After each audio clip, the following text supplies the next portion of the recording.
नमस्कार प्रिय भक्तगणों, आज बैसाख माह कृष्ण पक्ष की चतुर्दशी तिथि है और आज महापर्व दर्श अमावस्या है, जिसे दर्शन अमावस्या, श्राद्ध की अमावस्या भी कहते हैं। यह नाम अमावस्या तिथि के धार्मिक महत्व को दर्शाता है, जिसमें पितरों को समर्पित किया जाता है, क्योंकि दर्श अमावस्या के दिन पितृ लोग धरती पर आते हैं और अपने परिवार के सदस्यों को खुशहाली का आशीर्वाद देते हैं। इसीलिए विशेष रूप से दर्श अमावस्या के दिन पितरों के लिए पूजा पाठ, दर्पण, कथा का श्रवण किया जाता। पुराणों के अनुसार अमावस्या के दिन अपने पूर्वजों पितरों के निमित्त जो व्यक्ति शुद्ध मन से अपने सुख संपन्न जीवन के लिए प्रार्थना करता है, तो निश्चित ही उसका कल्याण होता है। इस अमावस्या को सतुवाई अमावस्या भी कहते हैं, क्योंकि इस दिन सत्तू चावल का आटा का दान करने की परंपरा से है। सत्तू गर्मी में शरीर को ठंडक प्रदान करता है, इसलिए इसका दान करना शुभ माना जाता है। यह पितरों को मोक्ष दिलाने वाली अमावस्या है। एवं दर्श अमावस्या तो आज मैं सुना रही हूँ। दर्श अमावस्या की बड़ी ही दुर्लभ पौराणिक व्रत कथा, जिसे आप सभी भक्तगण बड़ी श्रद्धा तथा प्रसन्नचित मन से पूरा अवश्य सुनिए, क्योंकि कोई भी पौराणिक कथा को आधे पर ही छोड़ने से दोष लगता है, तो इसे पूरा सुनिए।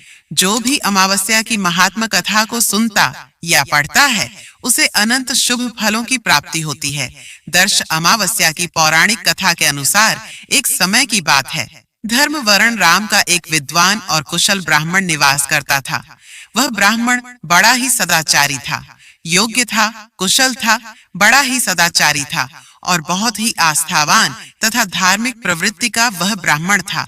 व्रत उपवास वह नियमित रूप से किया करता था तथा सभी नियमों का पालन बड़ी अच्छी प्रकार से किया करता था और आर्षि मुनियों का बड़ा आदर करता था, उनका सत्कार करता था। जहाँ पर भी संतों का समागम होता था या संत सत्संग होता था, वहां पर वो जाता था और संतों के मुखारविंद से उनकी वाणी का भ्रमण करता था। एक समय की बात है कि बहुत सारे संतों का उसके गांव में आगमन हुआ और संत जब सत्संग कर रहे थे, तो उनके सत्संग में वह ब्राह्मण भी गया। धर्म वर्ण उनके सामने बैठा हुआ था और संतों के मुख से उसने सुना कि कलयुग केवल नाम आधारा, सुमर सुमर नर उतर ही पारा। धर्म वर्ण ब्राह्मण ने सुना कि कलयुग में केवल प्रभु का नाम ही सर्वोत्तम है और प्रभु के नाम के अलावा जो कुछ भी है वह सब कुछ मिथ्या है।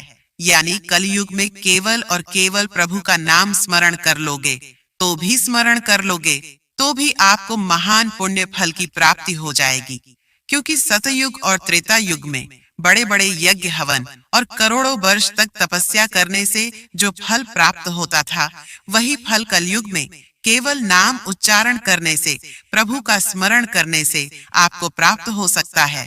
संतों के मुखारविंद से धर्म वर्ण ने सुना कि कलयुग में केवल नाम का ही एक आधार है और उसके मन में जो है वैराग्य उत्पन्न हो गया। उसके मन में ऐसा विचार आया कि क्यों मैं इस सांसारिक जीवन को व्यतीत कर रहा हूँ, और उसने तत्काल संन्यास धारण कर लिया, वैराग्य धारण कर लिया और प्रभु के नाम जप करते हुए वह जंगल में निकल गया। जंगल में भ्रमण करने लगा, प्रभु की आराधना करने लगा। प्रभु का नाम जप करता करता एकाएक घूमता घूमता वह पितर लोक को पहुंच गया और जब वह पितर लोक को पहुंचा तो वहां पर बहुत सारे पितर विराजित थे। कुछ पितरों को उसने बहुत परेशान होते हुए देखा, पीड़ित होते हुए देखा, कष्टों में देखा। तो धर्म वर्ण ने उनसे पूछा कि आप इतने कष्टमय स्थिति में क्यों हो? आपको क्या कष्ट है? आखिर आपको कौन से कारण से इतनी यातना यहाँ पर पितृलोक में प्राप्त हो रही है? तो उन पितरों ने कहा कि हमारा जो पुत्र है धर्म वर्ण ब्राह्मण, वह पृथ्वी पर जो है संन्यास धारण कर चुका है और उसने संन्यास जब ले लिया है तो वह अपने पितरों का सारा कर्म उसने करना त्याग कर दिया है। यानी हमारा जो पुत्र है धर्म वर्ण, वो हमारा न तो कभी तर्पण करता है, न श्राद्ध करता है, न पिंड दान करता है और पितरों के निमित्त कोई भी कार्य करना बंद कर दिया है। इसलिए हमको पितर लोक में कष्ट भोगना पड़ रहा है।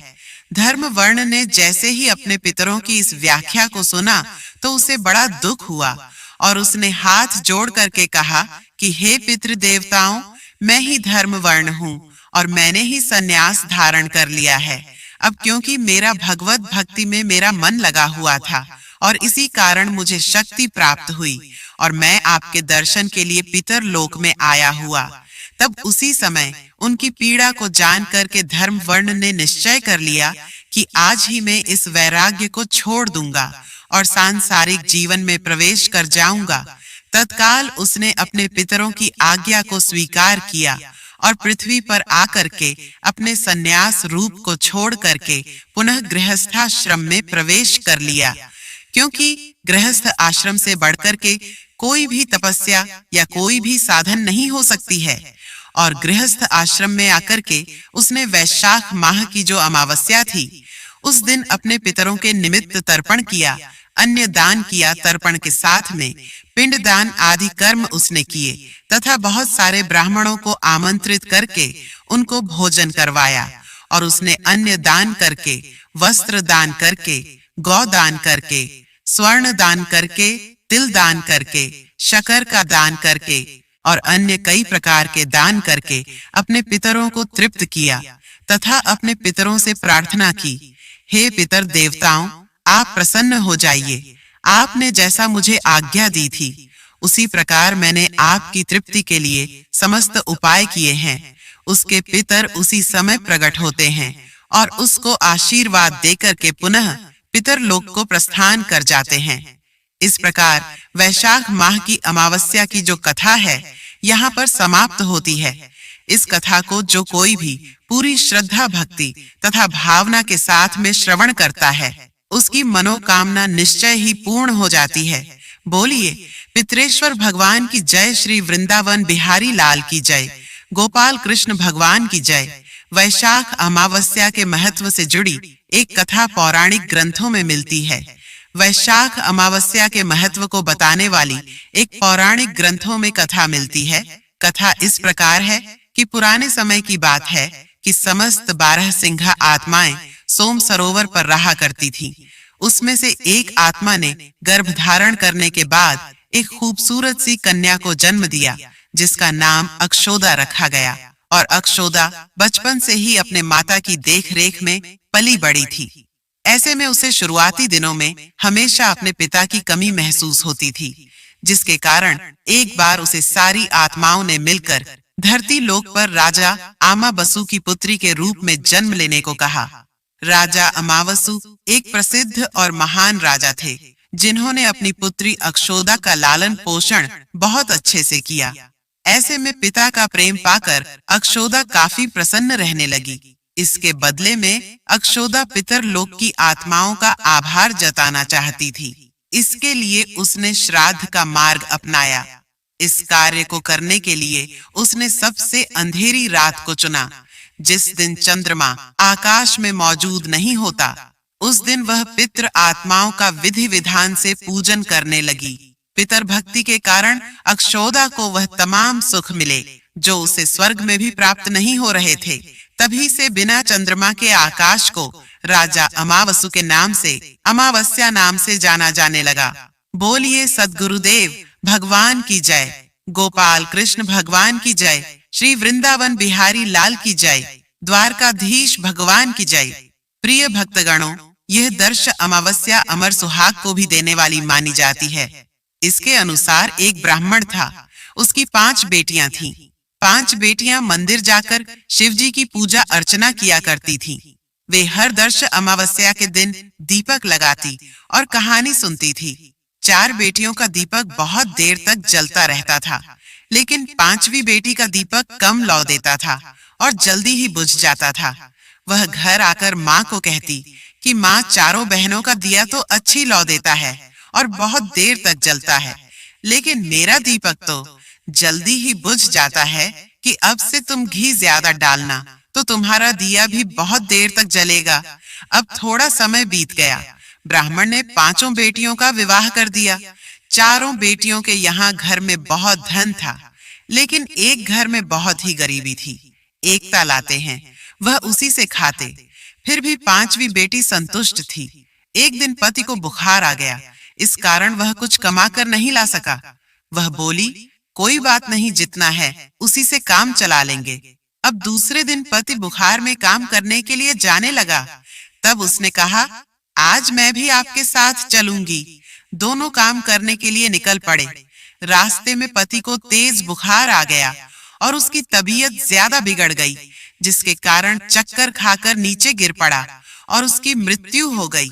उस घने जंगल में वह बिल्कुल अकेली थी।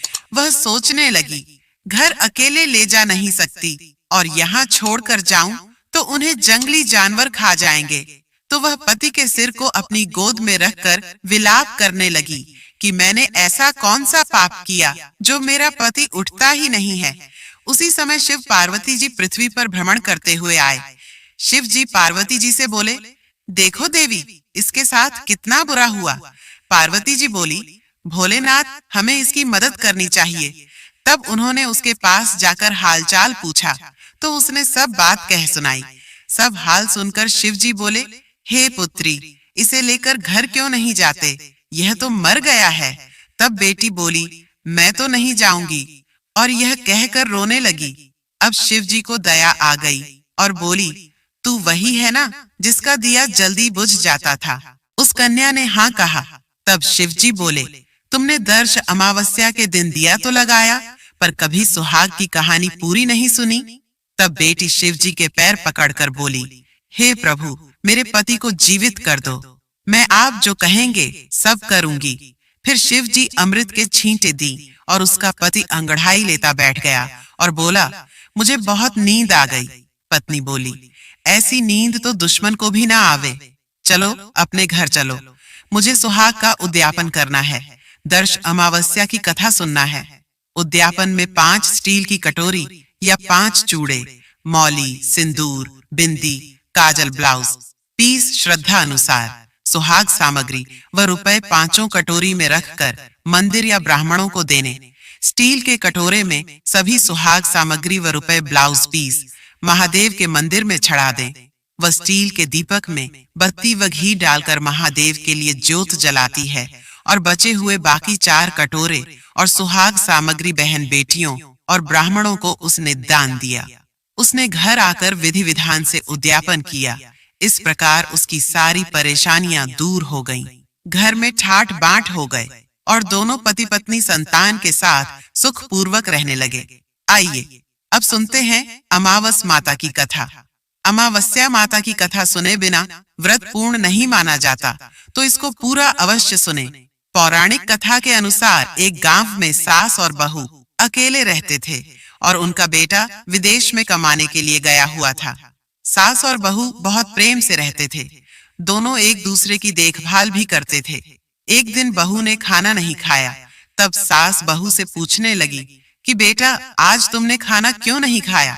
तब बहू कहने लगी, सासू माँ, आज मेरा अमावस माता का व्रत है, इसलिए मैंने खाना नहीं खाया। सास ने कहा कि बहू, यह व्रत क्या होता है और इस व्रत को करने से क्या फल मिलता है, मुझे भी समझाओ। बहू कहने लगी कि सासू माँ, अमावस माता का व्रत करने से बहुत पुण्य मिलता है। घर में अन्न धन बना रहता है, सुख शांति बनी रहती है और अटल सुहाग मिलता है। पुत्र की प्राप्ति होती है। इसी तरह से 3 पनौती अमावस माता का व्रत भी रखा जाता है। इस व्रत में हर वर्ष अलग अलग खाना खाया जाता है और विष्णु भगवान के मंदिर में चढ़ावा चढ़ाया जाता है या फिर किसी ब्राह्मण को दान दक्षिणा दी जाती है। इस व्रत में पहले साल शक्कर, घी और चावल से बना खाना खाया जाता है। पहले साल व्रत पूर्ण होने के बाद 1.25 किलो चावल और 1 कटोरी शक्कर का दान किसी ब्राह्मण देवता को दान में दिया जाता है।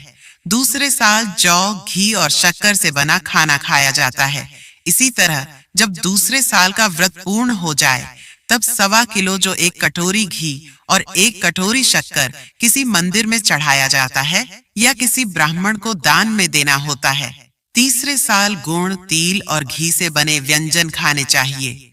जब तीसरे साल व्रत पूर्ण हो जाए, तब आधा किलो तिल गुड़ और 1 कटोरी घी किसी मंदिर में चढ़ाया जाता है या ब्राह्मण को दान में दिया जाता है। इसे ही सासू माँ 3 पनौती अमावस्या का व्रत कहा जाता है। फिर बहू बताने लगी कि मांझी इस व्रत का संकल्प लेने के बाद इसे पूरा करना जरूरी होता है। अगर पूरा नहीं कर सकते तब घर परिवार में झगड़ा और घर में अशांति हो जाती है। तब सासू माँ कहने लगी कि बहू मेरी तो उम्र हो गई है, लेकिन तुम यह व्रत जरूर करना। और तब बहू यह व्रत करना प्रारंभ करती है। एक दिन बहू ने किसी के कहने पर गेहूं से बनी रोटी खा ली और अमावस माता इस बात से नाराज हो गई, जो सास और बहू कभी बहुत प्रेम से रहती थी। अब उन दोनों में झगड़े होने लगे। सभी गांव वाले भी हैरान हो गए, इनके घर में यह सब क्या हो रहा है। सास अपनी बहू को कहने लगी, जब से तुम्हारे घर में बहू बनकर आई हो तब से हमारे घर की लक्ष्मी चली गई है। तुम हमारे घर लिए बिल्कुल शुभ नहीं हो। तो बहू ने कहा कि माँ जी आपके घर की लक्ष्मी चली गई है, तो मुझे बताओ कि कहाँ मिलेगी, मैं लक्ष्मी को लेकर आऊंगी। तब सासू माँ कहने लगी कि बहू लक्ष्मी तुम्हें समुद्र के बीच में भगवान विष्णु के पैर दबाते ही मिलेंगी। बहू यह कहकर चली जाती है कि माँ जी अब तो मैं लक्ष्मी जी को लेकर ही आऊंगी, नहीं तो मैं इस घर में पैर नहीं रखूंगी। ऐसा कहकर बहू लक्ष्मी की खोज में चली गई। जब बहू लक्ष्मी की खोज के लिए निकली तब उसे बीच रास्ते में एक गाय मिली। गाय बहू से पूछने लगी कि आप कहाँ जा रहे हैं। तब बहू कहने लगी, हे गाय माता, मेरी सास कहती है कि मेरे आने से उनके घर में अन्न धन की कमी हो गई है और उनके घर की लक्ष्मी चली गई है, तो मैं लक्ष्मी को लेने जा रही हूँ। तब गाय माता कहने लगी कि हे बेटी, अगर तुम कहीं जा ही रही हो तो भगवान से मेरे बारे में भी पूछ लेना। तब बहू कहने लगी, ठीक है गाय माता, मैं आपके बारे में भी पूछ लूंगी। गाय माता कहने लगी कि जब मेरा बछड़ा होता है तो वह मर जाता है, जिंदा नहीं रहता। तुम लक्ष्मी जी से पूछ लेना कि आखिरकार मेरे साथ ऐसा क्यों हो रहा है, मैंने ऐसे कौन से कर्म किए हैं जिसकी सजा मुझे मिल रही है। तब वह कहने लगी, गाय माता, मैं आपके बारे में जरूर पूछ लूंगी। ऐसा कहकर बहू आगे बढ़ गई। जब आगे बढ़ी तब रास्ते में उसे घोड़ी मिली जिसके गले में घंटी बजी हुई थी। घोड़ी ने भी कहा कि बेटी, तुम मेरे दुख का निवारण लक्ष्मी जी से पूछ लेना। तब बहू कहने लगी, मैं जरूर पूछ लूंगी। ऐसा कहकर बहुत आगे बढ़कर आगे जाते ही बहू को एक अंधा और बहरा बुजुर्ग मिला। उसने भी बहुत से अपनी समस्या के निवारण के लिए पूछने का कह दिया। तब बहू उसकी समस्या भी भगवान से पूछने का कहकर आगे बढ़ी। आगे जाते ही बहू को एक बूढ़ी औरत मिली जो कि हाथ और पैर से अपाहिज थी। उसने भी बहू से कहा कि बेटी, जब तुम भगवान से मिलो तो उनसे पूछना कि आखिरकार मैं अपाहिज क्यों हुई, मैंने ऐसे कौन सी कर्म किए थे। बहुत ही समस्या पूछने के लिए तैयार हो और फिर आगे बढ़ी। आगे जाते जाते बहू बहुत थक गई और एक आम के पेड़ के नीचे बैठ गई। आम का पेड़ बड़ा खुश होकर बहू से पूछने लगा कि बेटी, तुम कहाँ से आई हो, कहाँ जा रही हो। बहू कहने लगी कि वह लक्ष्मी जी को लेने जा रही है। तब पेड़ भी अपनी समस्या भगवान से पूछने के लिए कहने लगा कि मेरे पेड़ पर लगे हुए आम खट्टे क्यों होते हैं, इस बारे में बहू रानी भगवान से जरूर पूछ लेना। बहू पेड़ की समस्या लेकर आगे बढ़ गई। थोड़ी दूर जाने पर बहू को एक तलाई मिली। वह भी बहू से कहने लगी कि बहू, तुम भगवान से पूछना कि मेरी तलाई का पानी इतना मेला क्यों है, कोई भी यहाँ कर पानी नहीं पीता। तब बहू के कहने लगी, जरूर पूछ लूंगी। ऐसा कहकर बहू आगे बढ़ गई। बहुत दिन से जंगल में चलते चलते बहू थक गई थी। उसे भूख भी लगी थी, लेकिन खाने को कुछ नहीं मिला। तो वह भूख प्यार से बेचैन हो गई और जंगल में बेहोश हो गई। उसी समय भगवान श्री हरि और माता लक्ष्मी घूमते हुए उधर जा रहे थे। तब माता लक्ष्मी विष्णु भगवान से कहने लगी कि हे नाथ, यह तो आपकी बहुत बड़ी बात है, आप इसके दुख का निवारण कीजिए। भगवान श्री हरि कहते हैं कि इस संसार में तो बहुत से जीव दुखी हैं, सभी अपने अपने कर्मों का फल भोग रहे हैं, मैं किस किस के दुकान निवारण करूं। तब माता लक्ष्मी भगवान श्री हरि से विनती करने लगी, कहने लगी कि वह भूखी प्यासी है, अगर इसे ऐसे में जंगल में छोड़ दिया जाए तो जंगली शेर उसे खा डालेंगे। माता लक्ष्मी की बात सुनकर भगवान श्री हरि एक साधु का वेश धारण कर बहू के पास गए और उसे होश में लेकर आए। बहू के होश में आते ही साधु भेष में भगवान उससे पूछने लगे कि वह यहाँ क्यों आई है और कहाँ जा रही है। तब बहू ने सारी बात बता दी। उसकी बात सुनकर भगवान श्री हरि और माता लक्ष्मी प्रकट हो गए। उनके साथ साथ प्रकट हुई अमावस माता भी। बहू यह सब देखकर उनके चरणों में गिरकर उन्हें प्रणाम करने लगी। तब अमावस माता बहू से कहने लगी कि बेटी, तूने मेरे व्रत को खंडित किया है, इसी की सजा तुझे मिली है, लेकिन अब मैं तुझे क्षमा करती हूँ। अब तुम घर को जाओ, तुम्हारा घर अन्न और धन से भर जाएगा, तुम्हारा घर सुंदर महल में बदल जाएगा और तुम्हारी सभी मनोकामनाएं भी पूर्ण हो जाएंगी। यह सब होने के पश्चात बहू ने रास्ते में जो जो भी मिला था उन सभी के दुखों का निवारण करने के लिए विनती की। तब भगवान श्री हरि कहने लगे कि गाय नहीं, कभी अपना दूध किसी और को नहीं पिलाया, इस कारण उसके बछड़े जिंदा नहीं रहते। तुम उसका दूध पी लेना, फिर उसके बाद उसके बछड़े जिंदा रहने लगेंगे। और घोड़ी पिछले जन्म में आटा पीसने वाली महिला थी। वह किसी को आटा पीस कर नहीं देती थी, इसीलिए उसके गले में चक्की के पाठ बंधे हुए हैं। तुम उसके पाठ खोल देना, वह बिल्कुल ठीक हो जाएगी। और वह बुजुर्ग कभी भगवान के मंदिर नहीं गया, ना ही कभी उसने भगवान के भजन सुने। तुम उसे ले जाकर के मंदिर में दर्शन करवा देना, इससे वह ठीक हो जाएगा। अपाहिज महिला, उसने कभी अपनी जवानी में दान पुण्य नहीं किया, उसकी यह सजा मिली है। तुम उससे कुछ भी दान करवा देना तो उसकी विकलांगता दूर हो जाएगी।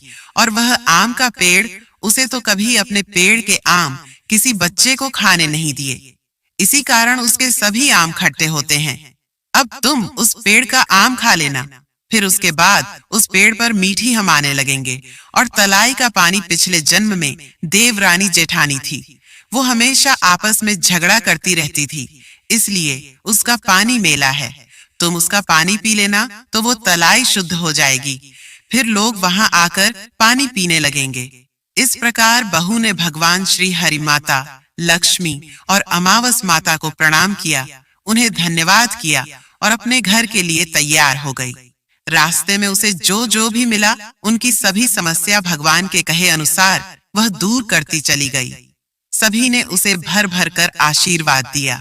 घर पहुंचते ही उसका टूटा फूटा घर एक सुंदर महल में बदल गया और के घर में और निर्धन के भंडार भर गए। अब बहू ने सासू माँ से कहा कि सासू माँ, आपने तो सच में कहा था कि मैं आपके लिए शुभ नहीं हूँ। मेरी जाने से ही आपके घर में लक्ष्मी आई है। अब आप यहाँ रहे, मैं मरने जा रही हूँ।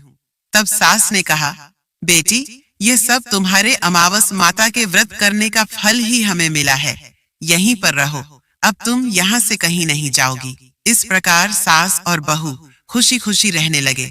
और फिर एक दिन सास का बेटा भी विदेश से वापस लौट आया और घर में जब उसने खूब धन दौलत और धन के भंडार देखे, तब उसकी माँ ने सारी बात अपने बेटे को बता दी। इस प्रकार वह लोग खुशी खुशी रहने लगे और तीनों मिलकर अमावस माता की व्रत रखने लगे। बोलिए अमावस माता की जय है माँ। अमावस माता इस कथा को कहने सुनने और हुंकारा भरने वाले सभी भक्तों के घर में धन धन के भंडार भरना, सभी की रक्षा करना, यह थी अमावस माता की व्रत कथा।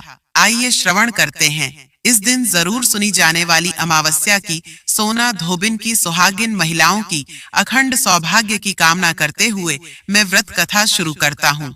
बोलिए श्री हरि विष्णु की जय। एक साहूकार था, उसके 7 बेटे और 7 बहुएं और एक बेटी थी। उस साहूकार के घर अक्सर एक योगी भिक्षा लेने आया करता था। जब साहूकार की बहुएं उसे भिक्षा देती तो वह खुशी से लेता और आशीर्वाद देता हुआ चला जाता। लेकिन जब कबीर साहूकार की बेटी भिक्षा डालने आती तो वह भिक्षा नहीं लेता और बोलता कि बेटी सुहागन तो है, पर इसके भाग्य में दुख लिखा है। ऐसा सुनकर बेटी दुबली होने लगी, किसी को कुछ भी नहीं बताया। ऐसा करते करते काफी समय बीत गया। एक दिन उसकी माँ ने कहा कि बेटा, ऐसी क्या बात है, अच्छा भला खाने पीने को देती हूँ, फिर भी तुम बिल्कुल पतली होती जा रही हो। कोई बात है तो मुझे बताओ, तुम्हें चिंता करने की कोई भी आवश्यकता नहीं है। तो इस पर बेटी ने अपनी माँ को जोगी वाली सारी बात बता दी। तो माँ ने कहा, यह बात थी तो तुम मुझे पहले ही बता देती। अब की बार जब वह जोगी भिक्षा मांगने के लिए आए तो तू ही भिक्षा डालने के लिए जाना, और मैं दरवाजे के पीछे छुपकर बैठ जाऊंगी। तो ऐसा ही हुआ। दूसरे दिन वह जोगी भिक्षा के लिए आ गया, और साहूकार की बेटी जैसे ही भिक्षा डालने गई तो उसकी माँ किवाड़ की ओट में खड़ी होकर बातें सुनने लगी। जोगी फिर से वैसे ही बोला कि तेरे भाग्य में सुहाग तो है, पर सुहाग का सुख नहीं लिखा। मैं तुमसे भिक्षा नहीं ले सकता। तो यह सुनते ही उसकी माँ बाहर निकल आई और बोली, हे महाराज, एक तो मेरी बेटी आपको भिक्षा डालती है और आप उसे ऐसा आशीर्वाद देते हैं। क्यों, क्या बात है? आप मुझे बताओ। तो वह बोला कि इसकी शादी तो जरूर होगी, लेकिन फेरों के वक्त सांप इसके पति को 10 लेगा, जिससे उसकी मृत्यु हो जाएगी। तो इसके भाग्य में सुहाग का सुख नहीं लिखा है। तो उसकी माँ ने जोगी के पांव पकड़ लिए और कहा कि आप ही इसका कोई उपाय बताओ। जब आप इसके भाग्य में लिखा बता सकते हैं तो आप इसका उपाय भी बता सकते हैं। ऐसा कहकर वह रोने लगी। तो साधु ने कहा कि 7 समुंदर पार एक सोमा धोबिन रहती है। वह प्रत्येक माह की अमावस्या का व्रत करती है। यदि वह इसका फल इसको दे देती है तो इसके भाग्य में लिखे हुए टल जाएंगे। वह ज्यादा कहीं आती जाती नहीं है, बहुत ही धर्मपरायण स्त्री है।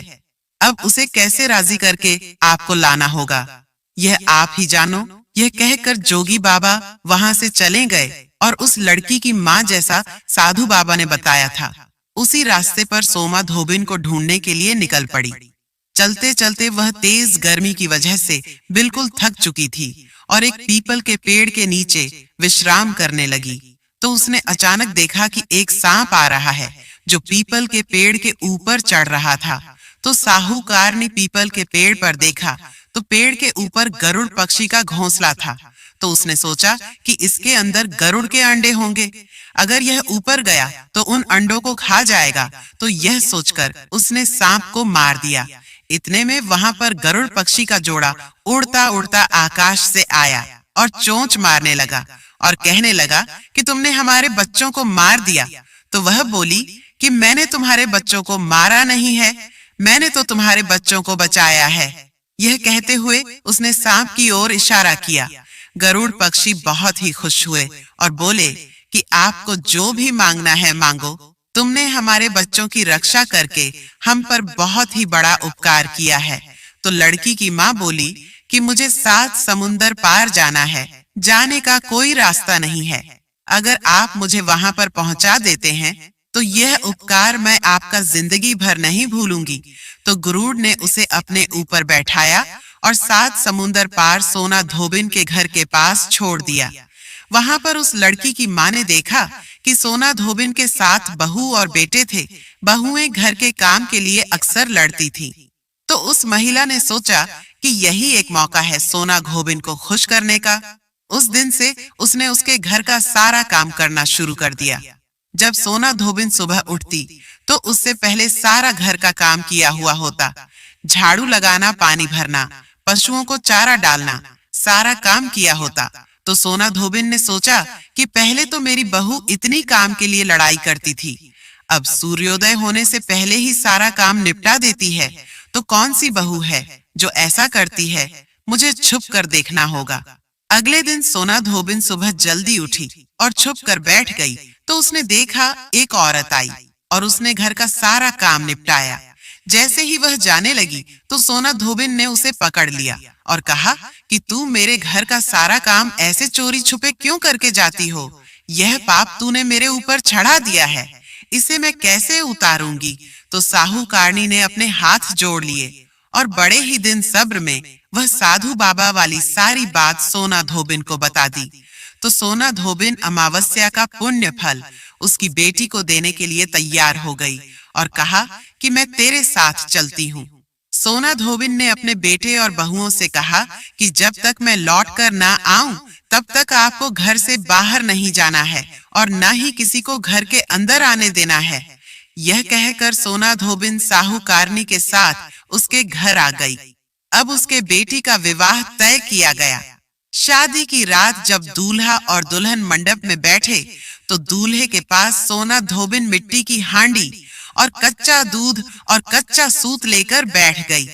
इतने में दूल्हे को डसने के लिए काला सांप आया तो सोमा धोबिन ने उसे हांडी में डाला और कच्चे सूत से हांडी बांध दी। लेकिन यह सब जब दूल्हे ने अपनी आंखों से देखा तो डर के मारे उसकी मौत हो गई। तो यह देख साहूकारनी रोने लगी और हाथ जोड़कर सोमा धोबिन से कहा कि अब आप ही मेरी बेटी का जीवन बचा सकती हो। तो सोमवार धोबिन ने उसके ऊपर कच्चे दूध के छींटे दिए और कहा कि आज तक जितनी भी मैंने अमावस्या की है उसका पुण्य साहूकार की बेटी को लग जाए। आने वाली अमावस्या का व्रत करूं, वह मेरे पति को लगे। इतना बोलते ही दूल्हा खड़ा हो गया। विधि विधान से उनके फेरे पूरे हुए और हंसी खुशी से बेटी की विदाई कर दी गई। सारे लोग अपने अपने घर चले गए। जब सोमा धोबिन जाने लगी तो साहूकारनी बोली कि मैं आपको क्या दूं? सोमा धोबिन बोली कि मुझे क्या चाहिए, बस एक मिट्टी की हांडी दे दो। रास्ते में सूखी अमावस आई तो उसने हांडी के 108 टुकड़े करके पीपल के नीचे रखे और 13 टुकड़े एक जगह रखे और पीपल के पेड़ की 108 परिक्रमा करके उन टुकड़ों को पीपल की जड़ में दबा दिया और घर जाने लगी। घर आई तो उसका पति मरा हुआ पड़ा था तो उसने पति पर सुहागा का छींटा दिया और कहा कि आज जो मैंने अमावस्या का व्रत किया है उसका फल मेरे पति को मिले। ऐसा कहते ही उसका पति जीवित हो गया। तो अमावस्या का व्रत करने के बाद सोमा धोबिन एक ब्राह्मण आया करता था। उसे सोमा धोबिन दान पुण्य किया करती थी। तो उस दिन भी वह ब्राह्मण आया और बोला कि अमावस्या का जो भी दान किया है वह मुझे दे दो। तो सोमा धोबिन बोली कि रास्ते में अमावस्या आई थी, कुछ नहीं कर पाई और जो भी कुछ किया था वह पीपल के पेड़ के नीचे ही गाड़ कर आ गई। तुम वहां पर जाकर वो ले लेना। तो ब्राह्मण ने वहां जाकर वह जगह खोदी तो देखा वहां पर 108 और 13 सोने के टुकड़े रखे हुए थे। वह टुकड़ों को इकट्ठा करके उसके घर आया और सोमा धोबिन से बोला कि इतना धर्म किया, इतना दान किया और कहती हो कुछ भी नहीं किया। तो सोमा धोबिन बोली यह तुम्हारे भाग्य का है, आप ले जाओ, मैंने तो कुछ भी नहीं किया। तो ब्राह्मण बोला कि मेरा तो चौथा हिस्सा है, बाकी के 3 हिस्से आपके हैं, जिसकी भी आपकी इच्छा हो आप उसे दे देना। तो सोमा धोबिन ने पाठशाला, प्याऊ, धर्मशाला, कुएं, बावड़ी आदि बनाने में वह सारा सोना लगा दिया और ब्राह्मण ने पूरे नगर में ढिंढोरा पिटवाया कि सारे लोग अमावस्या का व्रत करें और पूरी श्रद्धा भाव से सच्चे मन से पीपल वृक्ष की पूजा करें और दान पुण्य करें। हे अमावस माता, जैसा आपने साहूकार की बेटी को अमर सुहाग दिया वैसा सबको देना। कहानी सुनने वाले को और कहानी कहने वाले को बोलो अमावस्या माता की जय हो।